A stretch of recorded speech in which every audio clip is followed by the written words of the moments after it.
Amy Garland, founder and acting CMO for Appalachian Girls. My name's Joey Ellwood. I'm co-founder and acting head of sales for Appalachian Girls Cannabis. I'm Joshua David Crosier, and I am co-founder. So let's start with who was the spearhead of it, and I want to go right back because there's three of you guys, so I'm going to handle this a little differently. Is kind of raise your hand real quick as far as who started the idea, and then who brought everybody kind of into it, or was it all you guys sitting on the couch together? Joey, you want to go? Or so I would say that Josh had the vision and the idea, and he acted. He and I are longtime friends. All of us have connections to go back to Ohio University, and he and I had worked together in college there. Smoked some of the finest cannabis I've ever had from Josh, longtime legacy cultivators. So, but we have ties to our hometown. And so after graduation, we went on our ways, and Josh came back to me after he saw me online being probably passionate about a farm direct pastured poultry business that a partner of mine he and I had started. And Josh was like, listen, I have an idea. Like, come, let me talk to you about this. Cause I was farming. I have a corporate job and career. But I was passionate about, our products and cannabis. And he said, hemp's legal to grow. Let's take a gander at this. You could get slaughtered too. This is a wild scene, but let's just talk about it.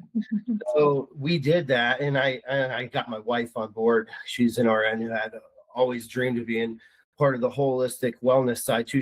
So we went through that iteration with CBD and have that family household brand. But Josh and I, the second summer, with his tutelage and our other co-founder, Matt Osler, who also has some of the most world-class cannabis I've ever come across, and I'm a snob.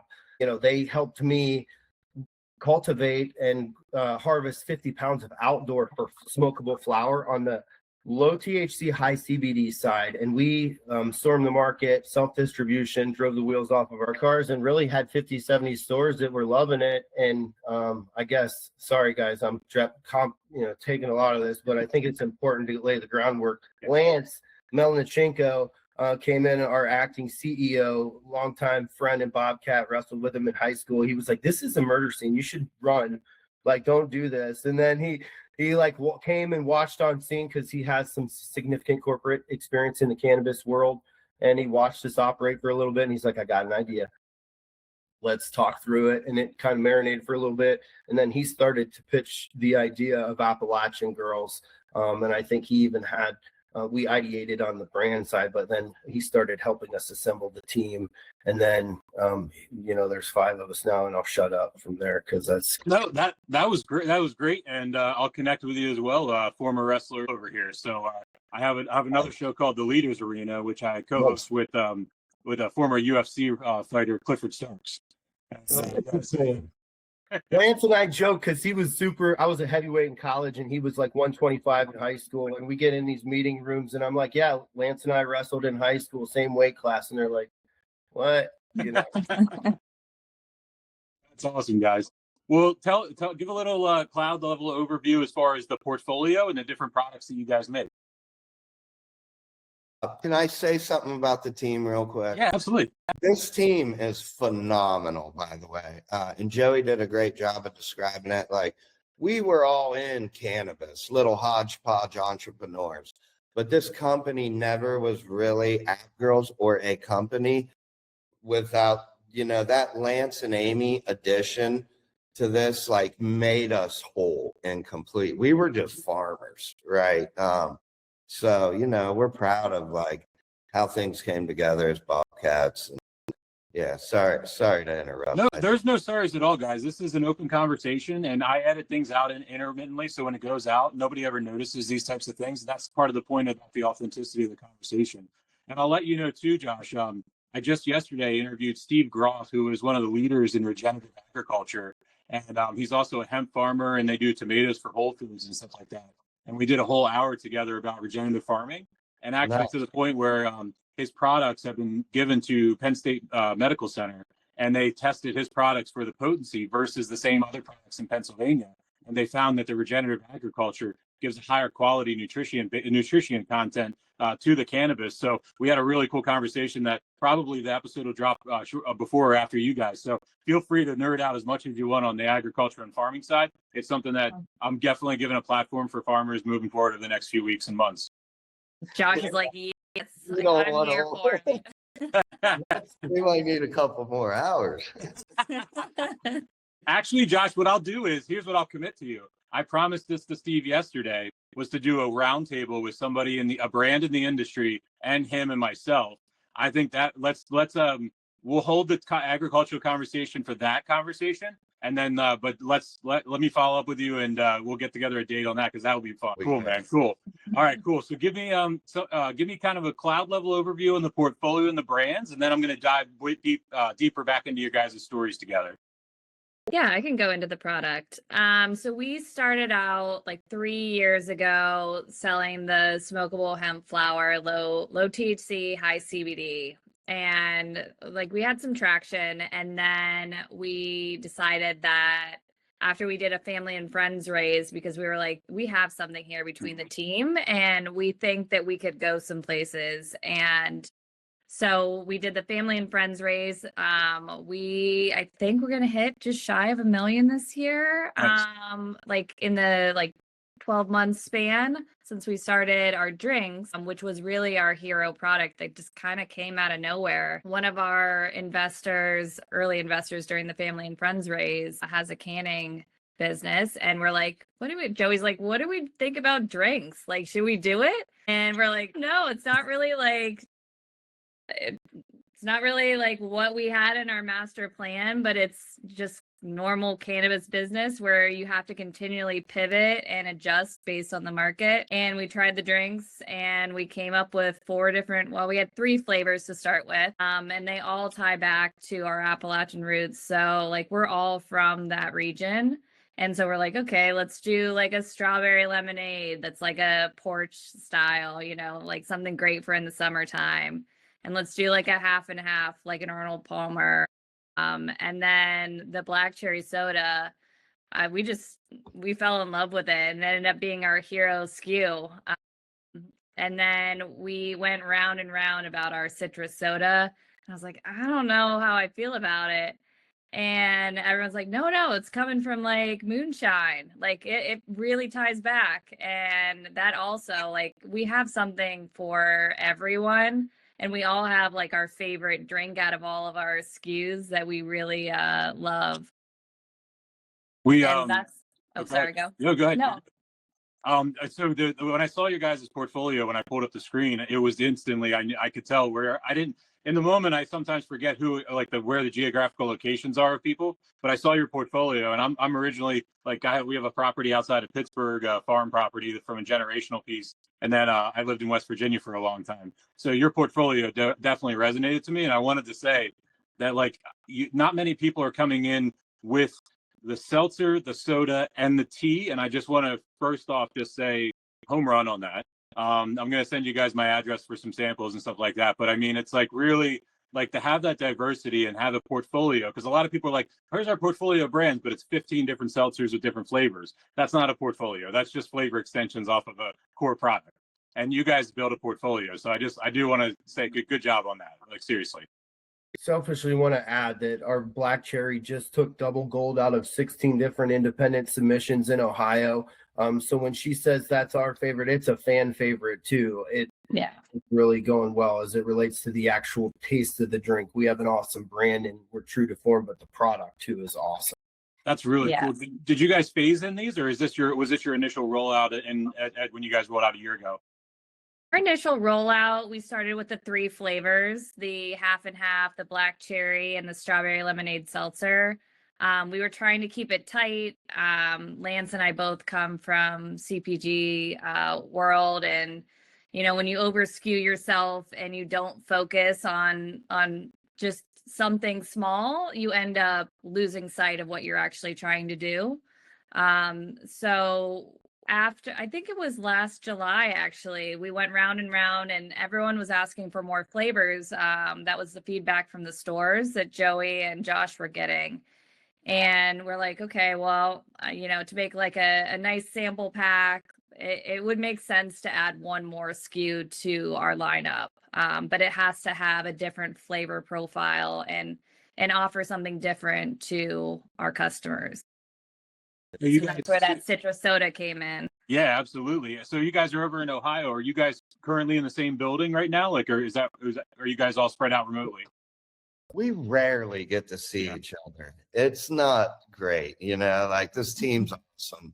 I get to see Joey and Matt, off and on, but even Matt is right here in Athens with me. He works in this building, but we're on two different paths, but I get to see him more. We wish we worked and lived closer, but unfortunately we're spread out a little bit, all kind of Columbus on east side of the state. I asked that because a lot of founders, I grew up with Inc. magazine, Entrepreneur magazine. I'm 40 years old, so I'm not sure how old you guys are. But it's one of those glorifying things where they tell us, you get to do whatever you want and this and that, but they don't tell you the lonely part of being a founder. Even when you have 5 other partners, you're still alone. 100%. Yeah. And like Josh is our only full-time employee, so the rest of us have day jobs too. So it's a grind, What were you guys? So you guys said about the kind of in the cannabis entrepreneurship realm, like a couple of you guys are balancing the hybrid approach of being founders of a business that's running and accelerating and growing while also maintaining the foundation of the paycheck part. So that's a whole nother realm of that people don't realize that when you're walking that tightrope and you got your foot in both doors, obviously you might see the permanent job is forever because it's the stability, but there may be a point when the business outgrows you and you have to make that decision. What do you guys? Is that a scary thought for you guys if that ever were to happen, where like all of a sudden you guys top like 5-10 million a year and it's not possible to have your day job and the cash flow is enough to where the jump has to be made? Is that a scary thing or is that just super exciting? I think it's exciting. Yeah. Yeah. And we all want to be App Girls full time. Yeah. No, that's awesome. So when you guys were sitting around and starting this, what was the year that you guys started with just the flower pre-beverages and stuff? Was it 2022? 2022, yeah. Okay, wow, nice. And so were you guys, Josh, were you guys processing everything on site or is there a location people can drive to or is everything DTC kind of e-commerce right now and without the retail with beverages and stuff?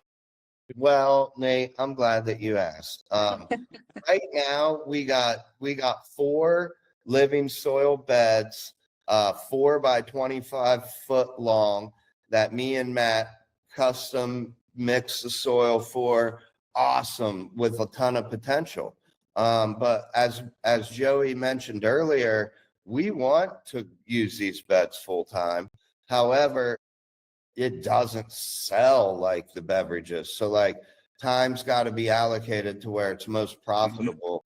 However, I run the Hocking College Cannabis program here in town, which is in Nelsonville. So we use it. I use it for my indoor crop science 2 class.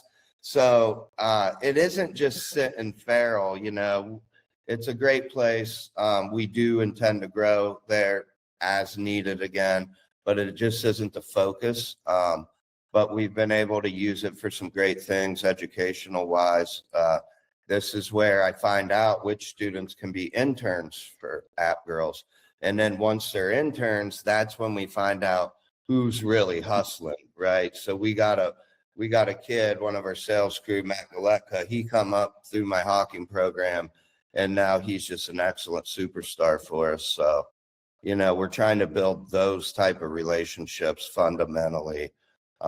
So I don't look at it as wasted space, but we're in the beverage game now. So like going to CBD pre-rolls due to Ohio's legislation, it doesn't make sense to prioritize that.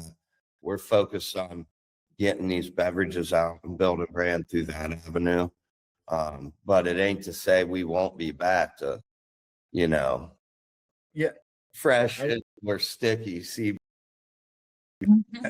That our thesis as a company was to be in the med rec space. We have custom formulated gummies with top tier chefs ready to go. That scene in Ohio has been semi-turbulent to say the least as it relates to compliance and partnership. So we're actively down the road with conversations. Same with the beverages on the med rec side. We're in conversation with a few our processor has a mobile canning setup whereby he can bolt on to a MedRec facilitator.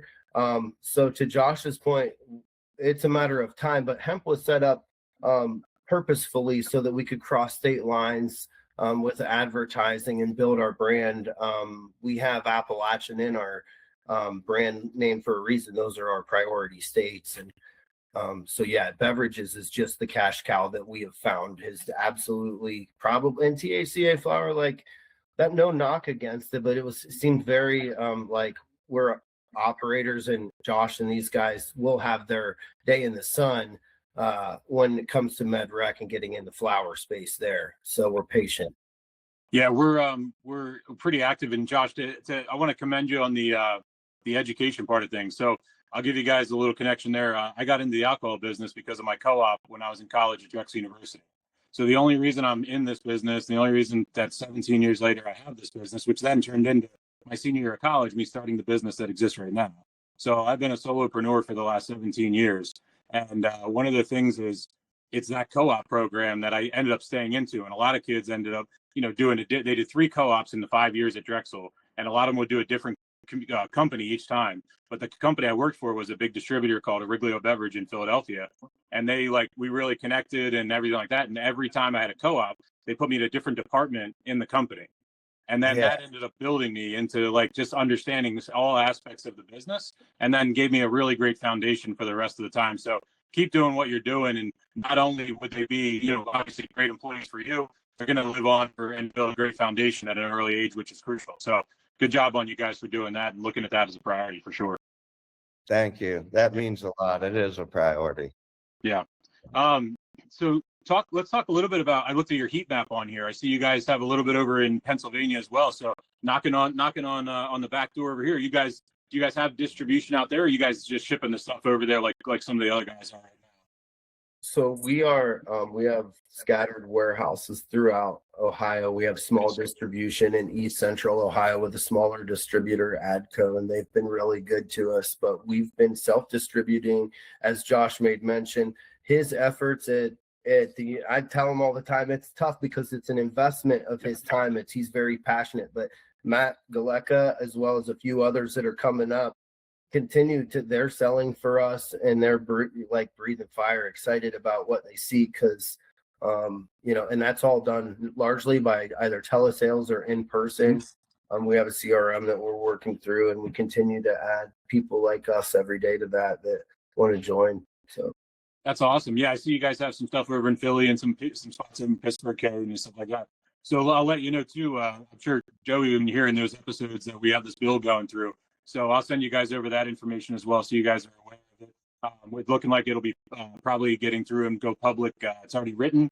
Senator Steve Malagari out of Northampton or Southampton, Pennsylvania, has written it, and it'll go public in any day now. I'll be getting a text from our lobbyist, and then we'll be heading back to the Capitol again, and we'll be pushing forward that to be voted in June. So we're looking to, hopefully, if everything goes well, we'll be able to be rolling out with every alcohol manufacturer, distributor, retailer will be able to carry in Pennsylvania.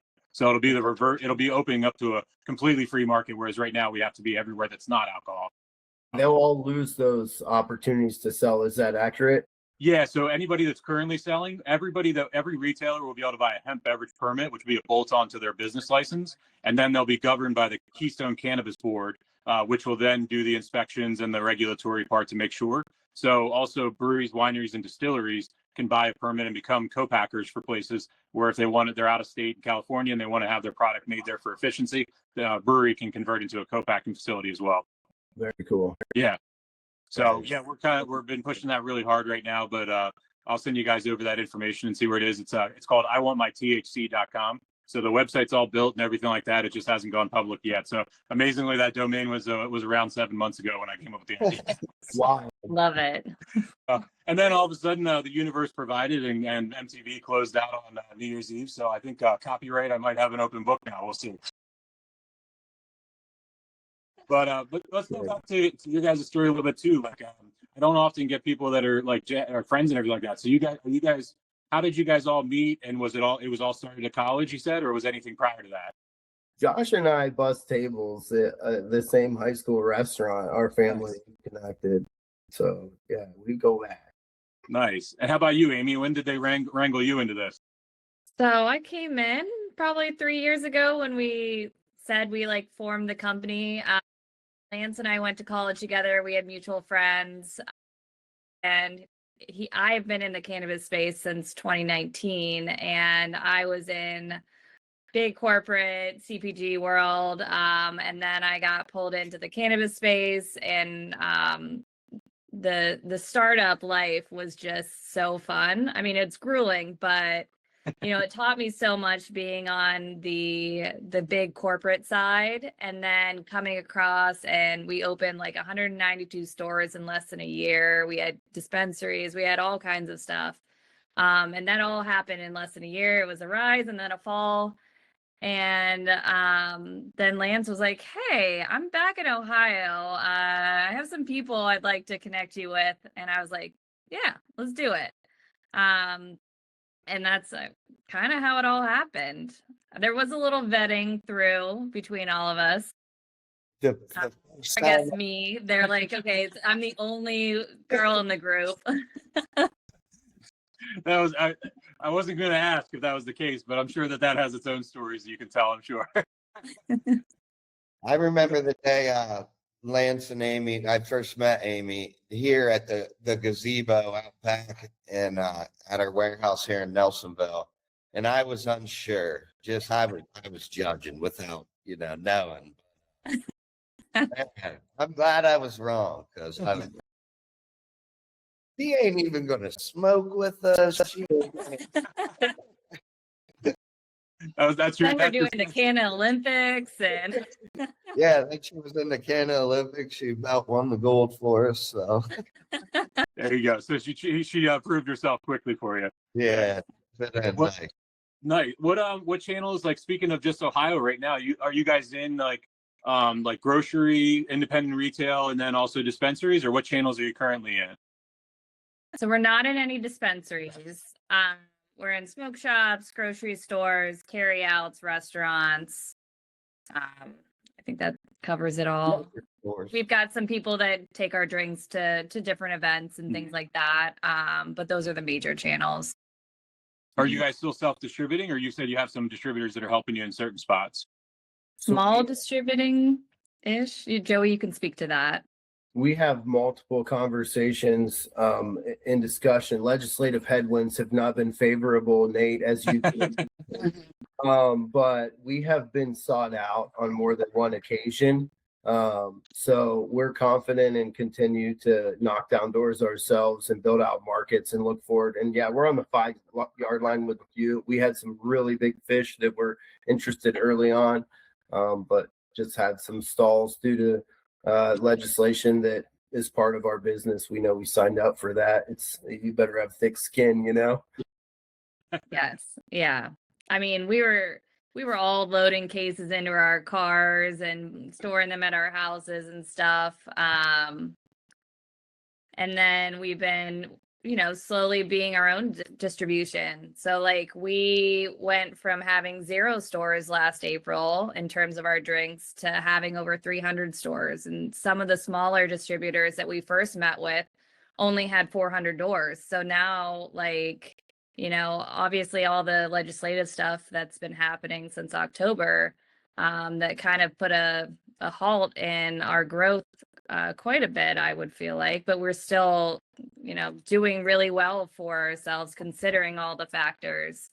But I have a feeling that everything's going to turn right. And then, everything's going to land in terms of distributors, in terms of the partnerships that actually make sense for us.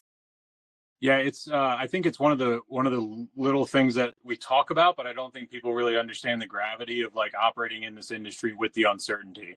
And I think there's other times in like alcohol and things like that where, you're waiting around for, 6 packs and 12 packs to be approved and different regulatory things for an extra expansion. But nobody's ever experienced like the fear that is involved in like tomorrow the bank could all of a sudden change their mind and then turn off your bank account and then wait. And then you have to wait for an investigation, and you're going to be clean, but you got to wait for an investigation. That's right. And you got to wait for an audit, or your insurance company says, you know what, I'm not going to claim the business anymore. And I think that's the thing that nobody's really talking about right now is everybody's like, oh, well, you won't be able to run your business. You can still run it. Well, you can still run it. But every single one of these little legislative hurdles that comes through adds an uncertainty that already doesn't need to exist in the startup mentality. You're already scared as shit. Like, because you're burning your own money and you're bringing in investors and you're taking people out on a limb. You don't need that other stuff. So that's why one of the reasons I, even though I don't have a brand in this, I'm kind of championing what's going on in Pennsylvania, because I try to tell people about what happened with craft beer a long time ago, like 2008, 2012. Those guys all had funding. They had bank loans, they had insurance. They didn't have to worry about anything. So the scale in which that grew was so exponentially large. This has the potential to be exactly the same revolutionary surge in opportunity and access, as long as that rest of that capital can be accessible to everybody and the relief of the insurance part. No question. We feel that loud and clear as it relates to, we're bootstrapped. I mean, I think I borrowed my money from my grandma to start like my first hemp operation. And now we're to a place where we see that agility and having to pivot, very much ensconced in the legislative fight in Ohio, and are optimistic, like Amy said. We're on the citizens referendum, which I'm sure you're aware of, on that path. And so I've heard some of your other podcasts and you make mention of that. And I think the word you used was grit. And there's no question.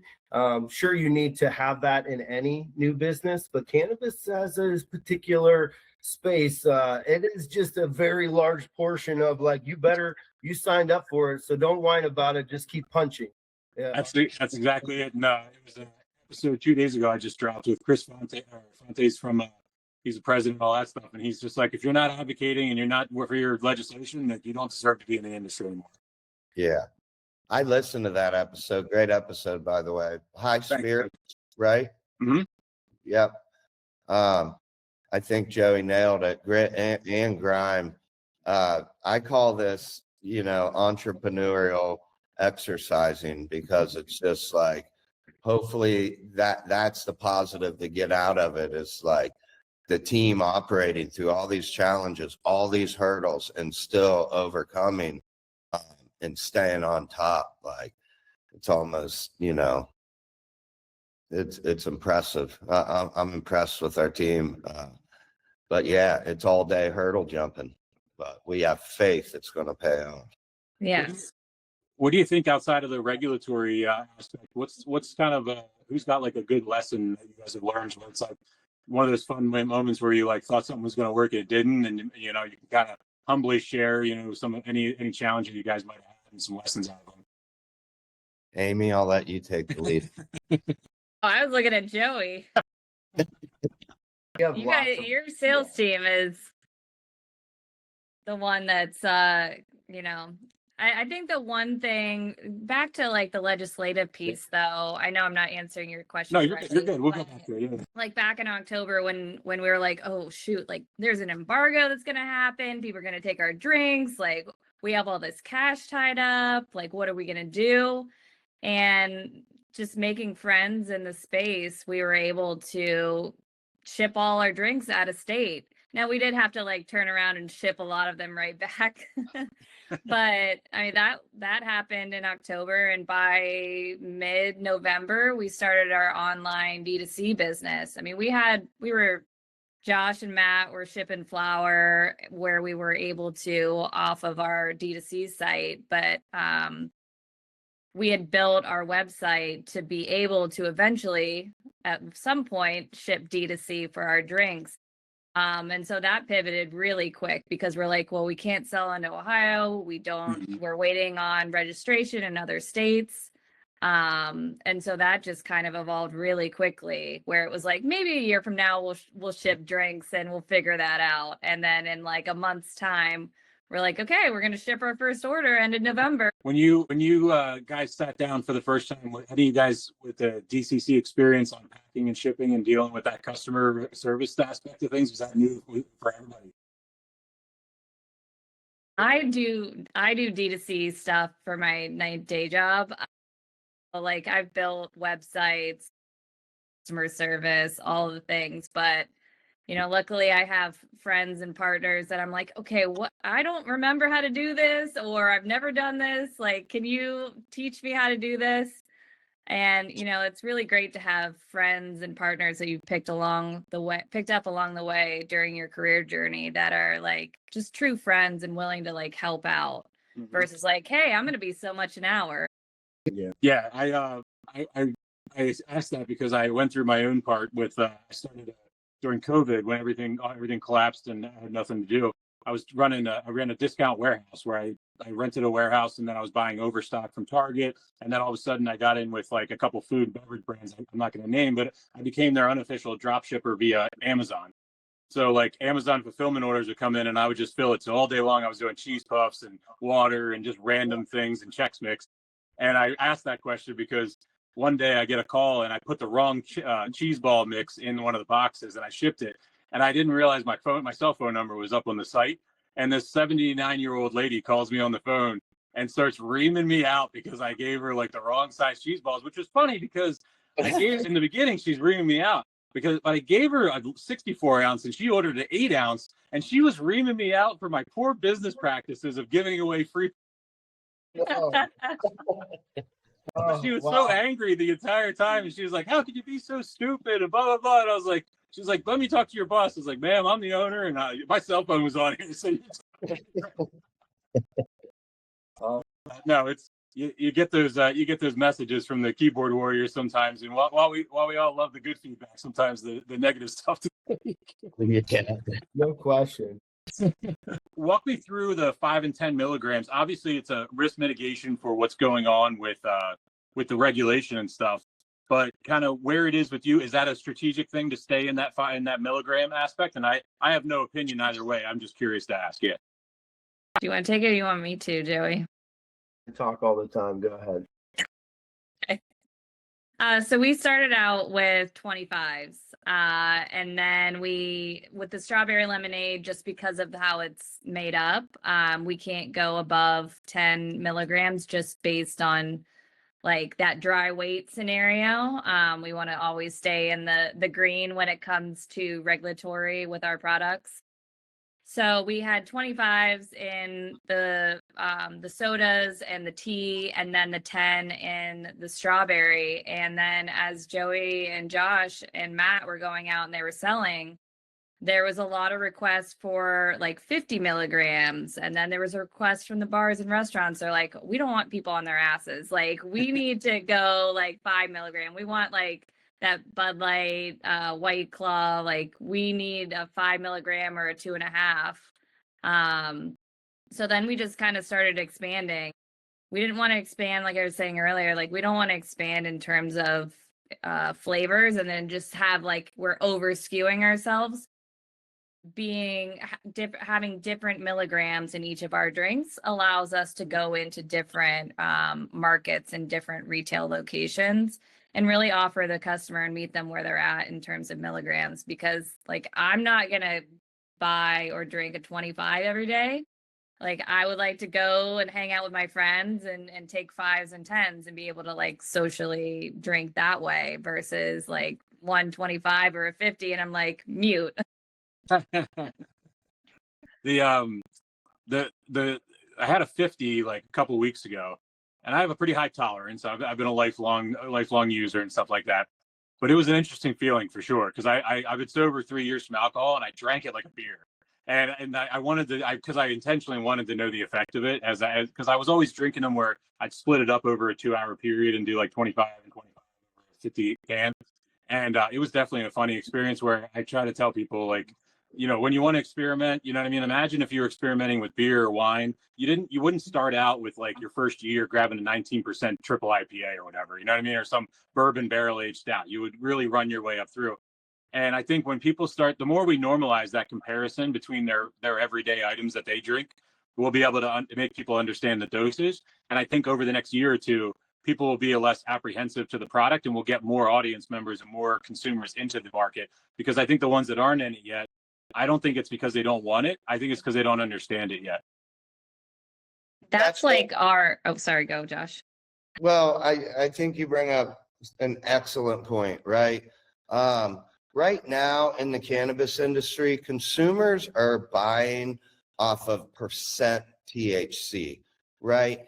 And in alcohol, We don't do this. If you want a 6.2, but you want an IPA and somebody hands you some brown 6 you know, like we need to be buying based off of our endocannabinoid system's responses to these products.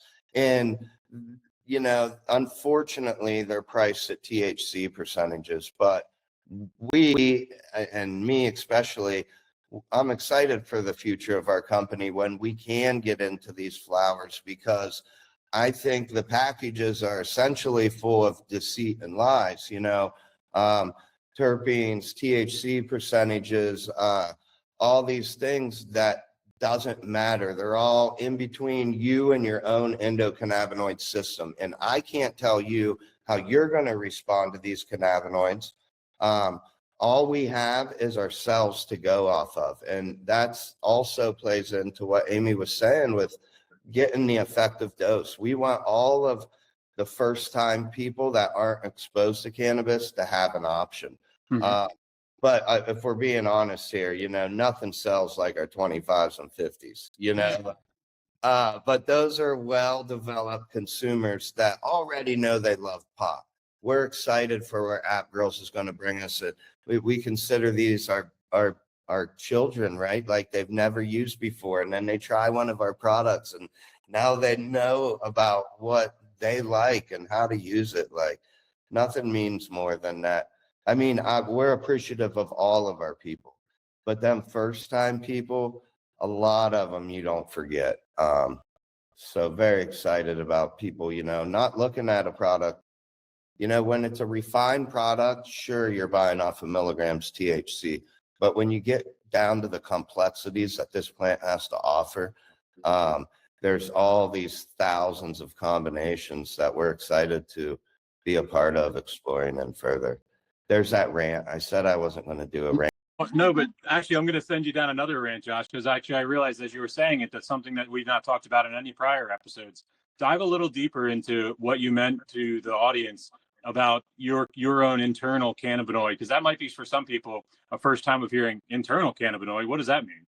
So what we have, which predates humans by millions of years, is an endocannabinoid system, right? And this is a system of three different things: receptors, cannabinoids, and enzymes. So when you go, for instance, an example of this endocannabinoid system is when you go to exercise and you run and you get that blissful feeling from running. That is molecularly identical to THC. Now your body's producing those. They're endocannabinoid systems that's produced from your body's own system. You know, spike of cortisol in the bloodstream sends a response. These things already happen. Now, the example that we all love and adore is phytocannabinoids. These are cannabinoids that are found outside of the body, found on cannabis plants, right? And these things, that's why we have so many therapeutic uses for cannabis, right? Because there's all these different cannabinoids and combinations that can be found on the cannabis plant. So, you know, there's no way for me, if I smoke a gram of Hindu Crescendo Kush and drink 5 milligrams of THC App Girls, I can't properly relay to somebody else exactly how that is. But you know what can tell them exactly what they like is their own endocannabinoid system, right? And their responses to these products. So having versatility in entry level, you know, the drink is what the drink is. It is THC. However, we don't report this, but there are minor cannabinoids also in that product. But that's a refined cannabis product. I'm speaking more as the plant holistically, not what we necessarily put into a can, but the type of stuff that we're excited to explore as we move into the future. That's awesome, guys. And outside of obviously the regulatory hurdles, outside of those, are there any states that you're looking at or any markets that you're looking at, like moving forward, as far as if somebody doesn't see you on the shelf in their areas, or anything that kind of is like looking like a risk mitigated option for the next couple of years for you? Amy? Yeah, Amy, talk about North Carolina. So our whole thesis is going towards the blue ocean and going towards the Appalachian region. So our goal was originally Ohio, based on like where we all live, where we all grew up. And then Pennsylvania, like if we're not talking about regulations, it'd be nice like New York, Pennsylvania, West Virginia, just that whole down the mountain line. North Carolina is one that we are really eager to get into just because we signed on a professional, I think you say angler. So he's part of the National Professional Fishing League. He's a wild child, and so we're really excited to have him as one of our new brand ambassadors this season. So coming back in and kind of closing out here, we talked about those different areas that you're going through, and let people know you guys have DTC. You don't have to list out all the different states. They can find that on your website, but let them know kind of where to find you guys, what your social handles are, which platforms you're on for social media, so everybody can learn more about things. And then if you guys want to, if you're on LinkedIn and stuff like that, just mention where they can find you on LinkedIn, because one thing to know is our audience is about 60% of our audience is senior leaders, CEOs, and founders in this industry. And then about 40% seem to be consumers and things like that, or aspiring entrepreneurs as well. So our website is appgirlscannabis.com. And then we made it really simple for everyone, where all of our handles are appgirlscannabis. Perfect. Excellent. I'll post you guys down in the description, everything like that. So I want to, go ahead, Josh. Something else I'd like to know. Two things, because I could tell you're trying to wind down. The Cannabis History Museum, Nate. If you're ever in this area, you need to hit me up. I will get you in for free. We'll do the whole tour. It's right down here down the road. It was started by one of the co-founders of GW Pharmaceutical, but he collected all these things for years and years, ancient bottles. We do a home grow workshop there once a month. I send a lot of my students there to do their internships too. It's a phenomenal resource. It's a must stop if you're coming through Athens County. And just a reminder, you might be the first person to ever let the convo go. We were certain you were going to ask, but you did not ask why we call ourselves the Appalachian Girls. So we call ourselves the Appalachian Girls. One, that's where we're from. We wanted to represent the misrepresented, the historically exploited for their natural and human resources regions that we reside in. The girls part is due to the female cannabis plant, right? Where the intoxicating buds happen. But we're okay with people also thinking it's about co-founder Amy Garland, because she's been, but every event we go out at, it's just, we answer that a lot. So we figured some of your listeners might want to know, because they're always like, well, you call yourselves girls, but it's a bunch of dudes on your social media jumping around. Like, what's going on? We're pretty, proud of all our founders and our people. So two additional items, just in closing too, Nate. I'll see you at Alt Bev Expo. I think we're both speaking. Looking forward to meeting you in person. Josh will likely be there too, so we'll connect in person. And then you can find us I know she said the socials. You can find me on LinkedIn. Josh is on LinkedIn as well as Amy. But our primary socials that Amy and Josh just continue to crush it on our Instagram and social media. I think we're up to like 500,000 views a month. So super exciting. Awesome. I will put this, I'll give you guys this commitment then, because we'll see each other at AltBev. I'll drop this one right before AltBev. That way you guys, when you're working the floor, you can have something tangibly to send people to for your story. Nice. Awesome. Yeah. Very So that's that business development brain working right there for you. There you go. Thanks for getting back to us so quick too. This is awesome. So no, it's one of the reasons I keep this, just so you guys are aware. It's low budget in the sense that it's efficient. So I get a lot of shit from people because they're like, it's not produced. You're never in a studio. You're in a car. You're here. I'm like, I do it on my time and where everybody else is convenient. So if all of a sudden somebody's ready at 2:00 and I'm in the car because I'm on the road that day, I'll pull over to be convenient for their time as much as I can and within my schedule. And I want it to be efficient. And like you guys are aware, you hop in the car and you're driving as a founder. I have no BS. There's no sponsors. You're not going to get sold anything. It's just, you just jump right into the conversation like you're sitting in a bar with us. And that's what I want people to feel like when they're listening to them, watching the show. No, I really appreciate, especially that Moonflower one that you did. I'm really intrigued by those girls and what they've done and their company. They seem like a company that we would really like. So you gave great insight, great questions. Hearing their story was awesome, man. Thank you. Perfect, man. Well, thanks, guys. I appreciate it. I want to remind everybody that, you know, in this world we live in, it's walk around, look people in the eye. If you're at the coffee shop or you're wherever else and you're filling your coffee, look over at them, ask them how they're doing, and then pause and wait for them to answer and actually give a shit about what they say. Everybody's dealing with a lot in this world, whether you're a founder, you're a worker, you're a garbage man, or you're whatever. Everybody's dealing with shit. And everybody needs to know that they're not alone. And I, you know, as much as you guys, I joke around about being founders and stuff like that and being alone in that world, you know, it is a lonely place for founders and it is a lonely place for everybody.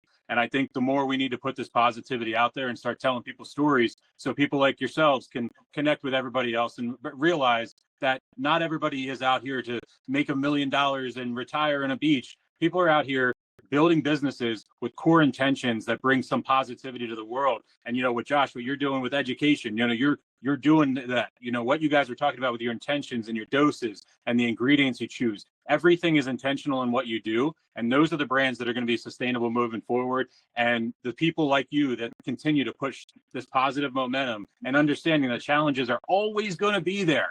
And they're not a breaking point. They're just a speed bump. You know what I mean? Like, there's no wall that you can't grab a sledgehammer with and chip away at. You might not hit it and knock it down in the first run, but you can chip the fuck out of that wall and you'll break it down eventually. So I want to commend you guys also for hopping on with no questions. This world, while it is a world of positivity and beautiful destruction, it's also a world of people that want to scam people. Sure. And I really appreciate you guys coming on and being transparent, because that's the only way we as an industry are successful, is showcasing to the world and educating to the world who we are and why we're doing what we're doing. Well said. Couldn't have said that better myself. And thank you for doing it. Keep going, because that's evident. It bleeds through in your podcast. I'm going to be a regular listener after this. So appreciate it. 11 years sober myself. So yeah, man. Awesome. I'm looking forward to sharing a few of these hemp beverages with you guys down in Florida. Hell Yeah, send me. Nice. Yeah, we're gonna ship you some, right? Yeah, Yep, I'll send you guys my address to ship some too. Yep. Cool. Send me what you Awesome. would prefer, like what flavors and what dosage, so I'm not guessing like and being like, oh, you want a bunch of 50s and You're all good. I'll send you the list and a double XL t-shirt too. I want to rock some. Yeah, I got Sounds good. Well, you guys have a good rest of your day. And again, thank you guys so much. And I'll see you in Florida. Thanks, guys. You guys. thank you.